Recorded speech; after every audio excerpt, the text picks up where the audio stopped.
तुलसी ही लक्ष्मीचे स्वरूप मानले जाते. घरात रोज तुलसी मातेची पूजा केल्यानंतर काय घडते माहीत आहे का? ही कथा ऐका, तुमचं जीवन बदलू शकते.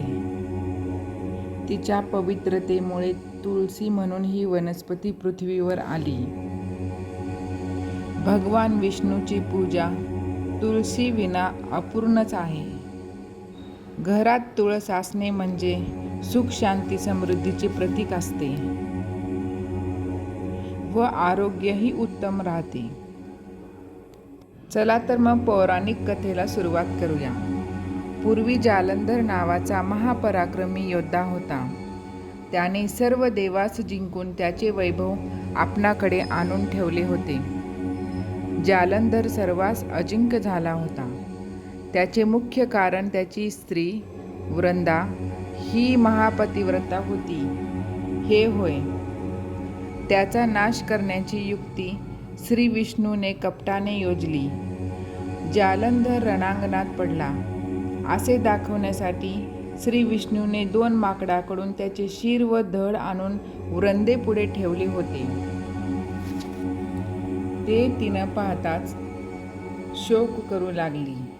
इतक्यात एका साधूने संजीवनी मंत्राने जालंधराचा वेश घेतलेल्या त्या विष्णूस पाठवले. तो जिवंत झालेला पाहताच तिने मोठ्या आनंदाने त्याला आलिंगन दिले.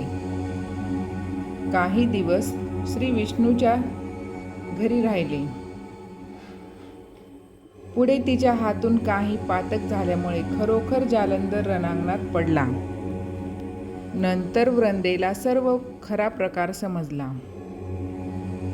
तेव्हा ती संतप्त होऊन श्री विष्णूस म्हणाली, तुला पत्नीचा वियोग होऊन 2 माकडांचे साह्य घ्यावे लागेल.